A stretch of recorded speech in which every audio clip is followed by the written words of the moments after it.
சோனா குருவி காலையில இருந்து உணவு தேடி ரொம்ப நேரமா பறந்துகிட்டு இருந்துச்சு. இப்படி ரொம்ப நேரமா பறந்த உணவு கிடைக்காம சோர்ந்து போன சோனா குருவி ஒரு இடத்துல கொஞ்சம் தானியங்களை பார்த்த உடனே ரொம்ப சந்தோஷமா அது பக்கத்துல போய் உட்கார்ந்தது. அந்த தானிய கதிர சோனா குருவி ஆசையா சாப்பிட போச்சு. ஆனா அந்த நேரம் பார்த்து கோரிக்காகவும் அந்த இடத்துக்கு வந்துச்சு. ஏ சோனா குருவி, உனக்கு எத்தனை தடவை சொல்றது உணவு தேடுவதற்காக இந்த பக்கம் வராதன்னு? இந்த ஏரியா எங்களோடது. எங்க கூட்ட சுத்தி இருக்கிற 1 கிலோமீட்டர் தூரத்திற்கு உங்கள மாதிரி சின்ன பறவைகள் வரவே கூடாது. உங்களை எல்லாம் பார்த்தாலே எங்களுக்கு எரிச்சலா இருக்கு. கோரி அக்கா, எனக்கு தெரிஞ்ச வரைக்கும் இது உங்க பாகம், இது என்னோட பாகம்னு இது வரைக்கும் இந்த காட்டை யாரும் பிரிச்சு கொடுத்ததை நான் கேள்விப்பட்டதே இல்ல. நீங்க தான் ஏதோ புதுசா இது என்னோட ஏரியான்னு கதை சொல்லிக்கிட்டு இருக்கீங்க. இந்த காட்டை உருவாக்கின இயற்கை இத விலங்குகள் பறவைகள் இப்படி எல்லாருக்குமே பொதுவாதான் கொடுத்திருக்கு. அதனால இந்த காட்டுக்குள்ள எந்த இடத்துக்கும் போய் உணவு தேட எல்லா பறவைகளுக்குமே உரிமை இருக்கு. என்ன சோனா குருவி, என்கிட்டயே ரூல்ஸ் பேசுறியா? இப்ப நான் ஒரு முக்கியமான வேலையா போய்கிட்டு இருக்கேன், அதனால நீ தப்பிச்சுட்ட. இப்ப என்கிட்ட ரூல்ஸ் பேசின பாரு, அதுக்கான தண்டனை உனக்கு கூடிய சீக்கிரம் கிடைக்கும். இப்படி சொன்ன கோரிக்காக அவசர அவசரமா அங்க இருந்து பறந்து போச்சு. பிறகு தானிய கதிரை எடுத்துக்கிட்டு சோனா குருவியும் தன்னோட கூட்டுக்கு போச்சு. சோனா குருவி அதோட கூட்டுல தனியா வாழ்ந்து வந்துச்சு. கொஞ்ச நாளைக்கு முன்னாடிதான் அவங்க அம்மா இறந்து போயிருந்தாங்க. அவங்க இறக்கறதுக்கு 2 நாளைக்கு முன்னாடி இந்த கூட்டை கட்டி முடிச்சாங்க. தான் பொண்ணு சோனா சௌரியமா இருக்கணுங்கிறதுக்காக இந்த கூட அவங்க அம்மா பார்த்து பார்த்து கட்டி கொடுத்தாங்க. அந்த கூட்டுல இருக்கிறப்பெல்லாம் சோனாவுக்கு அம்மாவே பக்கத்துல இருக்கிற மாதிரி இருக்கும். பிறகு ராத்திரி ஆச்சு. என்ன கோரி, ஏன் தூக்கம் வரலையா? தூங்காம எதை பத்தி இப்படி ரொம்ப தீவிரமா யோசிச்சுக்கிட்டு இருக்க? தூக்கம் எப்படி வரும் காலேஜி? தூக்கம் எப்படி வரும்? காலையில உணவு தேடிக்கிட்டு இந்த பக்கம் வந்த சோனா குருவிய இதுக்கப்புறம் உணவு தேடிக்கிட்டு இந்த பக்கம் வராதன்னு சொன்னேன். அதுக்கு அந்த சோனா குருவி, இயற்கை இந்த காட்டை எல்லாருக்கும் பொதுவாதான் படைச்சிருக்கு, அதனால இங்க வரக்கூடாதுன்னு சொல்றதுக்கு யாருக்கும் அதிகாரம் கிடையாது, அப்படி இப்படின்னு எனக்கே பாடம் எடுத்துட்டு போகுது. அந்த சின்ன குருவி கிட்ட நான் காலையில எவ்வளவு தெரியுமா அசிங்கப்பட்டேன். அத பத்தி எல்லாம் கவலைப்படுறதுக்கு உங்களுக்கு ஏது நேரம்?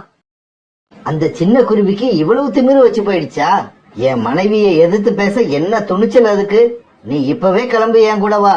நான் அந்த குருவியை என்ன பண்றேன் பாரு. பிறகு அந்த ராத்திரி நேரத்துல காலுக்காக கோரிக்காகத்தை அழைச்சுக்கிட்டு சோனா குருவி கூடு நோக்கி பறந்து போச்சு. ஏய் சோனா குருவி, காலையில என் மனைவி கோரியை எதிர்த்து ரொம்ப அதிகமா பேசினியாம? அந்த அளவுக்கு துணிச்சல் வந்துருச்சா உனக்கு? கோரிக்கு பாடம் நடத்துற அளவுக்கு நீ பெரிய புத்திசாலி ஆயிட்டியா? கால அண்ணா, ஏன் இவ்வளவு கோபமா பேசுறீங்க? நான் கோரி அக்கா பேச்சுக்கு போகவே இல்ல. தேவையில்லாம அவங்களேதான் வந்து என்கிட்ட வம்பு இழுத்தாங்க. அப்ப கூட நான் அவங்களை அவமானப்படுத்துற மாதிரி எதுவுமே பேசல. சாதாரணமா என் மனசுல பட்ட உண்மையதான் சொன்னேன். காலுஜி, பாத்தீங்களா உங்களுக்கு எதுக்கு இந்த சோனா குருவி எப்படி பேசுதுன்னு? நான் தான் தேவையில்லாம போய் பேசி வம்பு இழுத்தலாம். எனக்கு பைத்தியம் பிடிச்சிருக்கு பாருங்க, அதனாலதான் நான் சோனாவை போய் வம்பு இழுத்திருக்கேன். சோனா, பைத்தியம் பிடிச்ச காகங்கள் என்ன தெரியுமா செய்யும்? பிறகு கோரிக்காகவும் காலுக்காகவும் சோனா குருவி கூட்டு மேல பாஞ்சி அந்த கூட்டை சின்ன பின்ன படுத்திட்டாங்க. சோனா எவ்வளவோ கெஞ்சி கேட்டும் கோரிக்காகவும் காலுக்காகவும் அத காதுல வாங்கிக்கவே இல்ல. கோரியக்கா, காலண்ணா, பிளீஸ் என் கூட்ட ஒண்ணும் பண்ணிடாதீங்க.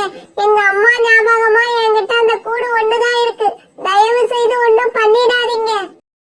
ஆனா வெறி பிடிச்ச மாதிரி இருந்த காலுக்காகவும் கோரிக்காகவும் அந்த கூடு உடஞ்சி கீழே விழுந்ததுக்கு அப்புறம் தான் அமைதியானாங்க. கோரியக்கா, இருக்கிற கூட்டை இப்படி உடைச்சு கீழே தள்ளிட்டீங்க.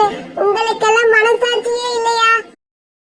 சோனா, இன்னைக்கு காலையில நீ எனக்கு பாடம் எடுத்த பாரு. அப்பவே இத பத்தி எல்லாம் நீ யோசிச்சிருக்கணும். கோரி கிட்ட என்ன பேசணும், எப்படி பேசணும்னு இதுக்கப்புறமாவது கத்துக்க. இப்பவும் சொல்றேன், என்னோட ஏரியாவுல உன்ன நான் இன்னொரு தடவை பார்த்தேன், அதுக்கப்புறம் நீ உயிரோடையே இருக்க மாட்ட. இப்படி சொன்ன கோரிக்காகவும் காலுக்காக தழைச்சுக்கிட்டு தன்னோட கூட்டம் நோக்கி பறந்து போச்சு. பிறகு சோனா குருவி ராத்திரி பூரா அந்த மரத்து மேல உட்கார்ந்து அழுதுகிட்டே இருந்துச்சு. மறுநாள் பொழுது விடிஞ்சிச்சு. கொஞ்சம் கூட இறக்கமே இல்லாத காகங்கள் நான் வாழற கூட்டையே உடைச்சிட்டு தள்ளிட்டாங்க. இந்த அளவுக்கு மனசாட்சி இல்லாம வாழறவங்க இந்த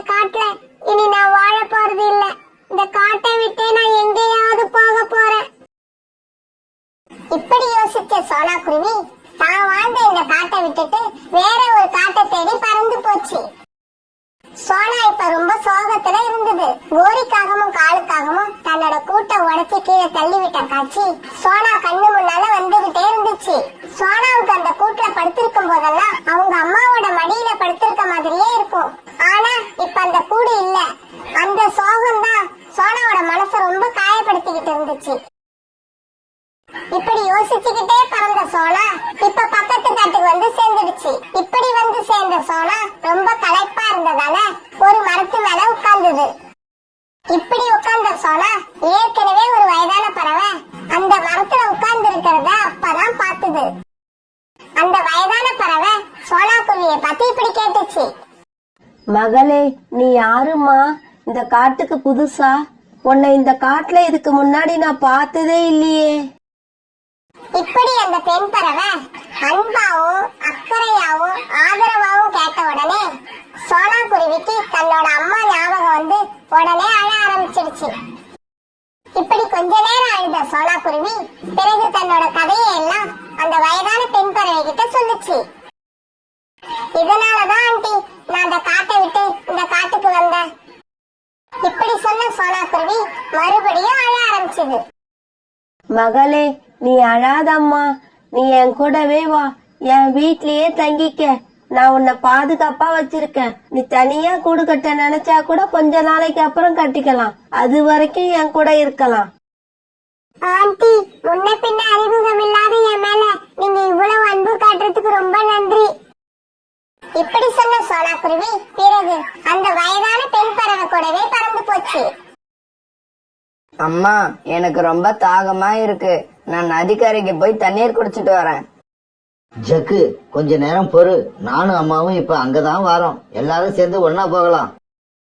அம்மா அம்மா, எனக்கு தாகம் ரொம்ப எடுக்குதுமா. நான் முதல்ல போய் தண்ணீர் குடிச்சிட்டு அங்கேயே உக்காந்துருக்கம்மா. நீங்களும் அப்பாவும் அப்புறம் வாங்க. சரி சரி, நீ முதல்ல போ. நாங்க பின்னாடியே வரோம். இப்படி போன ஜக்கு தண்ணீர் குடிச்சிட்டு நதிக்கரையில உட்கார்ந்து இருக்கும் போது ஜக்கு தனியா இருந்தத பார்த்த ஒரு கழுகு அவன் மேல பாஞ்சு அவனை கொண்டு தின்ன முயற்சி பண்ணுச்சு. தன்னால முடிஞ்ச வரைக்கும் கொஞ்ச நேரம் போராடின ஜக்கு இப்ப மயக்கமாகி கீழே விழுந்துட்டான். கழுகு அவனை தூக்கிக்கிட்டு போக போற நேரம் பார்த்து காலுக்காகவும் கோரிக்காகவும் அந்த இடத்துக்கு வந்துட்டாங்க.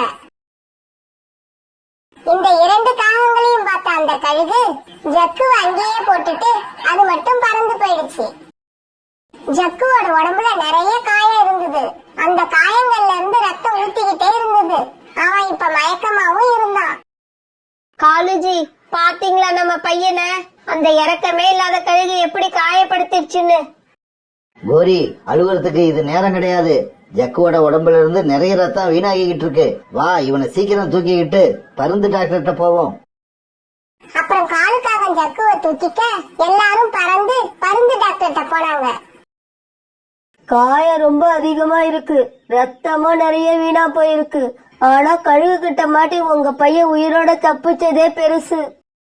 பருந்து டாக்டர், நாங்க இன்னும் ஒரு நிமிஷம் தாமதிச்சிருந்தா அந்த கழுகு எங்க பையனை தூக்கிக்கிட்டே பறந்து போயிருக்கோம். நல்ல வேளை நாங்க வந்துட்டோம்.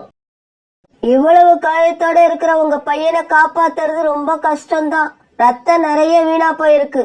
நான் இப்ப ட்ரீட்மெண்ட் ஆரம்பிக்கிறேன். இருந்தாலும் நீங்க ஏபி நெகட்டிவ் பிளட் வாங்குவதற்கான ஏற்பாடு பண்ணுங்க. இந்த பிளட் குரூப் கிடைக்கிறது ரொம்ப கஷ்டம். இருந்தாலும் வேற வழியே இல்ல. உங்க பையன் உயிர் பிழைக்கணும்னா இந்த பிளட் குரூப் உள்ளவங்க கிட்ட இருந்து நீங்க ரத்தத்தை வாங்கி ஆகணும். பருந்து டாக்டர் இப்படி சொன்ன உடனே காலுக்காகவும் கோரிக்காகவும் இந்த பிளட் குரூப் உள்ள ரத்தத்தை எப்படி வாங்குறதுன்னு யோசிச்சுக்கிட்டே பறந்து போனாங்க. வழியில ஒரு இடத்துல புறாவை பார்த்த இவங்க உடனே அதுகிட்ட போனாங்க. புறா, என் பையன் ஜக்கு அந்த கழுகு கொஞ்ச நேரத்துக்கு முன்னாடி ரொம்ப காயப்படுத்திடுச்சு. நானும் காலேஜியும் மட்டும் சரியான நேரத்துல அங்க போகலன்னா எங்களோட பையன் ஜக்கு இறந்தே போயிருப்பான். ஆமா ஆமா, அந்த கழுகுக்கு ஈவு இறக்கமே கிடையாது.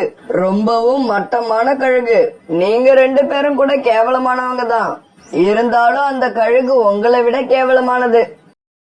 புறா, இப்ப எங்களோட பையன் ஹாஸ்பிடல்ல உயிருக்கு போராடிக்கிட்டு இருக்கான். இப்ப உனக்கு ஏபி நெகட்டிவ் பிளட் குரூப் ரத்தம் உடனே வேணுமா? அந்த ரத்தம் கிடைக்கலன்னா ஜக்குவை காப்பாத்துறது ரொம்ப கஷ்டம்னு டாக்டர் சொல்லிட்டாரு. உனக்கு தெரிஞ்ச யாருக்காவது இந்த ஏபி நெகட்டிவ் பிளட் குரூப் இருக்கா? புறாண்ணா, உங்களோட பிளட் குரூப் என்ன? கோரி, என்னோட பிளட் குரூப் பி பாசிட்டிவ். எனக்கு தெரிஞ்சு ஏபி நெகட்டிவ் பிளட் குரூப் உள்ளவங்க நம்ம காட்டுல யாருமே கிடையாது. ஆனா இந்த பிளட் குரூப் உள்ள பறவை ஒண்ணு முன்னாடி நம்ம காட்டுல இருந்தது. ஆனா இப்ப அது இங்க இல்ல. புறாண்ணா, அது யாருன்னு சொல்லுங்க. அவங்க எங்க இருந்தாலும் நான் தேடி போய் அவங்க காலில் விழுந்தாவது அவங்க ரத்தத்தை வாங்கிட்டு வரேன். அந்த பிளட் குரூப் உள்ள பறவை பேரு சோனா.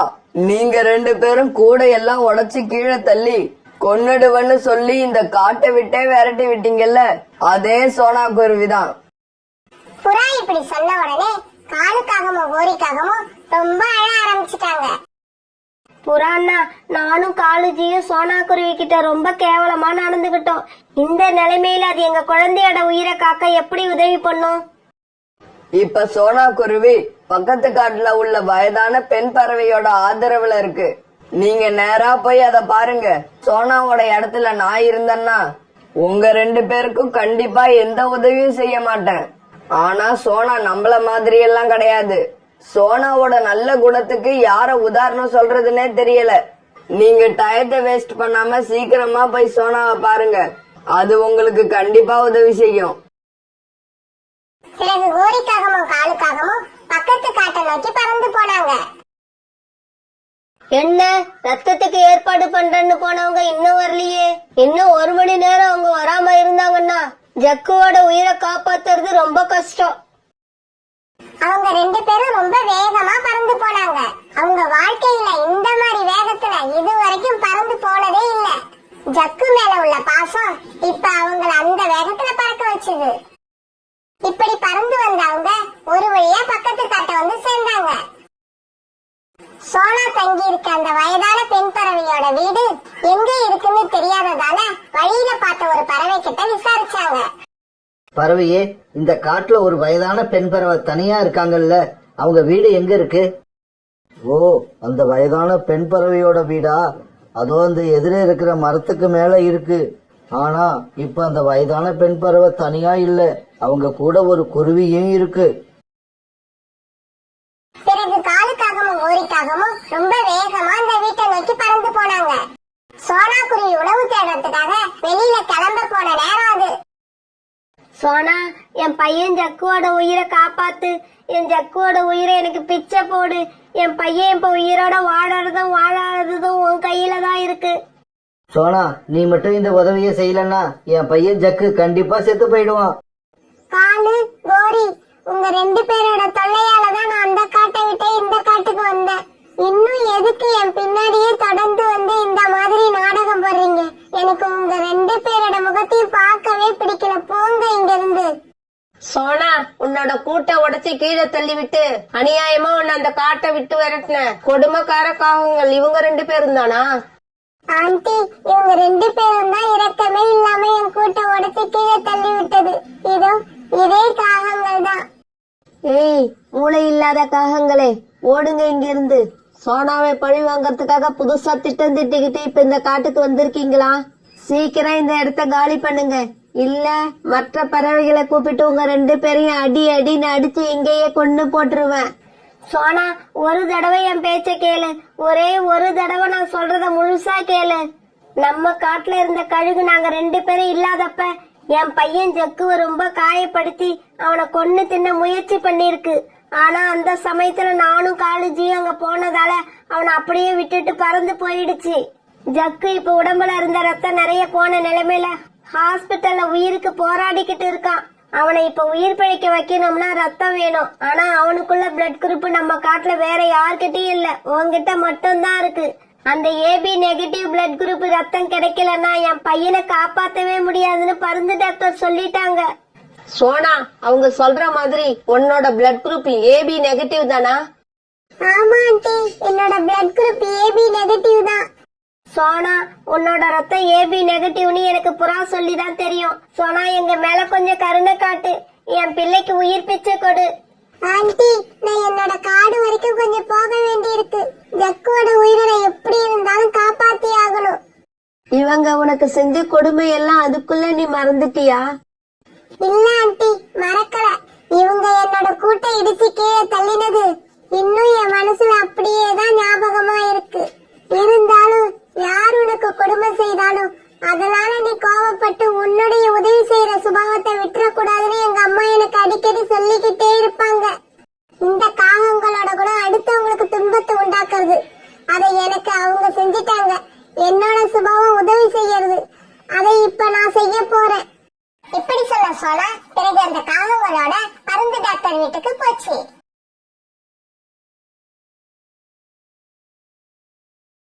இப்படி அங்க வந்த சோனா பிறகு அதோட ரத்தத்தை ஜக்குவுக்கு கொடுத்துச்சு.